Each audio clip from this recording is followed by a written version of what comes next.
Hello mga kainday ko! Ayan, another day, another entry na naman tayo for today's video. Hindi nga ako nakapag-entry kahapon mga kainday ko dahil alam nyo naman, ang hirap-hirap na talaga makakuha ng pang video ngayon. Ay taray, may pag-anak! Wala kasi masyadong ganap ang inyong Inday Maria. Nasa loob lang ako palagi ng bahay kaya wala akong may video ng maayos. Ayoko naman paulit-ulit lang dito sa loob dahil alam nyo naman na meron ako nakita dito na nagsabi na wala na ba daw akong ibang view. Ay taray, may pag-anak! At gusto ko palang magpasalamat sa inyo mga ka-Inday ko dahil road to 63k followers na ang inyong Inday Maria. At gusto ko na rin gamitin yung pagkakataon na to para i-shoutout ang mga taong to na lagi daw nakaabang sa aking mga long video. Si tanging ina nyo, Ice Garnado, Mr. Ganda, G. Ugirayama, Mami Maru, King Di Afia, Leia Anjan, Emeline Salva Ramos, Jacob Panayan, and Dons with Dory. Ay talaga namang ito mga kainday ko ay isa din sa aking mga star sender. Nakakatuwa lang talaga dahil na-appreciate nila ang aking mga long video. Hindi man kami ganun ka magkakakilala pero talagang grabe yung support nila sa inyong Inday Maria. Talaga namang sobrang nakakatuwa at talaga namang na-appreciate namin lahat ng yon. Maraming salamat po sa talagang mga nakasubaybay sa amin. Wow! Hindi ko talaga iniisip mga kainday ko na darating ako sa punto na magsha-shoutout ako ng mga taong nakasubaybay sa amin. Iba po talaga yung pakiramdam na unti-unti mo na yung nakikita yung mga pinaghirapan mo. Kaya sobrang salamat po talaga sa lahat ng mga nakasuporta at nanonood sa aming mga long video. Wow! Dati palagi ko lang sinasabi mga kainday ko na hanggat may isang nagpa-follow sa akin araw-araw ay talagang hindi ako susuko. Pero grabe talaga mga kainday ko yung nangyayari sa account ko ngayon dahil alam niyo bang sunod-sunod yung mga nag-follow sa akin dahil sa mga nagte-trending na video ko. Maraming salamat po talaga dahil hindi nyo ako iniiwan at talagang na-inspired kayo sa kasipagan ko. Wow! Sana tulad ko mga kainday ko ay wag din kayong sumuko. Wag na wag kayong magpapapekto sa sasabihin ng ibang tao sa paligid nyo o kaya kung ano pa yung comment na mababasa nyo. Palagi yung tatandaan na tayo ang gagawa ng paraan para tayo ay kumita. Ay taray, may pagkana! At dahil nga sobrang init mga kainday ko ay inilabas ko na yung mga sinampay ko doon dahil alam ko naman na mamayang hapon o kaya mamayang tanghali ay talagang uulan na naman dito sa lugar namin. Kaya buti na lang talaga mga kainday ko ay maaga ako nagigising talaga dahil alam niyo naman pinagluluto ko pa ng pagkain ng aking dudong JR. Ay taray, may pag-anak!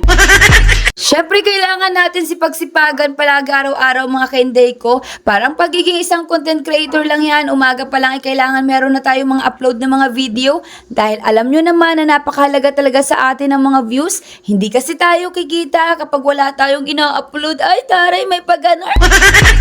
Kaya sa mga nagtatanong sa akin mga kainday ko kung paano ko pinadami ang aking followers, ay hindi ko rin po alam kung paano sila biglang dumami. Basta ang alam ko lang ay gumawa lang ako ng gumawa ng quality engaging content at dahil sa mga trending video ko ay talagang sinundan na nila ako. Kailangan talaga mga kainday ko ay meron tayong mga ginagawang entry dahil yung mga entry na yan ang tutulong sa atin para dumami ang ating mga followers. Yun po talaga ang masasabi kong tips para sa inyo mga kainday ko. Kaya dun sa mga nagtatanong sa akin paano ko pinarami, wala pa akong ginawa dyan kundi gumawa lang ng gumawa ng content. Ay taray, may pag-anak! Kasarapan nga ng tulog namin dyan ni Dudong Kalib mga kainday ko nang sinabi ni Inday Sofia na talagang nagdidilim ng kalangitan. Syempre alam niya na kailangan kong mag-video kaya eto'y nabala na naman ako. Hindi pa nga ako agad dyan bumangon mga kainday ko dahil nagbumuni-muni muna ako. Alam niyo naman, minsan talagang inaantok na ako dahil madaling araw na ako natutulog. Ay taray, may pag-anak! Pag content creator ka kasi mga kainday ko, kailangan meron ka laging bala na pang-upload kinabukasan. Kaya eto mga kainday ko ay nagdesisyon na akong tumayo. At ito na nga mga kainday ko ang naabutan ko sa labas. Malakas na hangin at talagang uulan ito ng sobrang lakas. Ang sabi ko nga kay Inday Sofia ay buti napasok niya agad yung mga sinampay namin dahil meron pa kasi ako naiwan doon sa may likod bahay. At talagang inentryhan ko nga ng video kung gaano kalakas ang hangin mga kainday ko. Wow! At kinuhanan ko na nga rin ng video mga kainday ko yung mga batang naliligo. Wala nga dyan si Dudong Kalib dahil natutulog pa siya sa kwarto at si Inday Sofia naman ay walang balak maligo. Malamig daw kasi at talagang inuubo din talaga ang inyong Inday Sofia. At ako naman ay kapag naligo ako, sino pang magbibideo sa akin? Ay taray, may pagkadar. Kaya eto, binidyo ko na lang ng binidyo yung mga bata. Ang saya-saya nga nilang panoorin mga kainday ko dahil pati yung mga nanay nila ay nagsipagligo na rin. Gusto ko nga din umentry dyan talaga mga kainday ko dahil talagang sobrang lakas ng ulan. Parang ang sarap-sarap talagang maligo tapos ang dami-dami pa nila. Kaso iniisip ko talaga yung hangin mga kainday ko. Mahina po talaga ako pagdating sa malamig kaya hindi ako pwedeng tumira sa may snow. Ay taray, may pagkanar. Ang saya-saya talaga panoorin mga kainday ko kapag merong mga bata sa bahay. Talagang ganito ang nagiging eksena kapag umuulan. Ang sabi ko nga dyan sa mga bata ay talagang mag-enjoy lang kayo dahil hindi nyo alam kinabukasan kung uulan pa ng ganyan kalakas. Ay tari, may pag-anon. Charis lang po. Kung napapansin yung mga kainday ko, kada umuulan ay talagang naliligo yung mga bata dito. Talagang init na rin kasi sila sa mahabang panahon ng summer. Kaya naman nagbabawi talaga ang mga batang ito mga kainday ko dahil sobrang init po talaga ng mga nakaraan. Ito ba naman ay talagang naibsa ng init ng kapaligiran? Kaya talaga nag-e-enjoy sila kahit sobrang lamig ng hangin talaga mga kainday ko na pati nga ang cellphone ko ay nababasa na kahapon. Pero syempre bilang isang content creator ay hindi pa rin ako tumigil mag-entry. Kaya kayo mga kainday ko ay entry lang kayo ng entry at huwag kayo mawala ng pag-asa.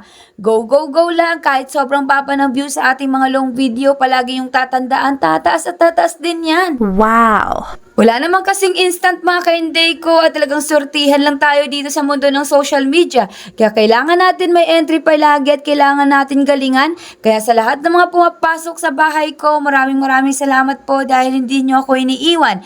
Sa mga nag-unfollow naman po sa akin, God bless po sa inyo. At sana dumami ang inyong followers sa pag-unfollow sa mga taong pina-follow nyo. Ay tare, may pag-ganon. So yun lang mga kainday ko, palagi lang tayo mag-entry araw-araw. Huwag tayong mawala ng pag-asa.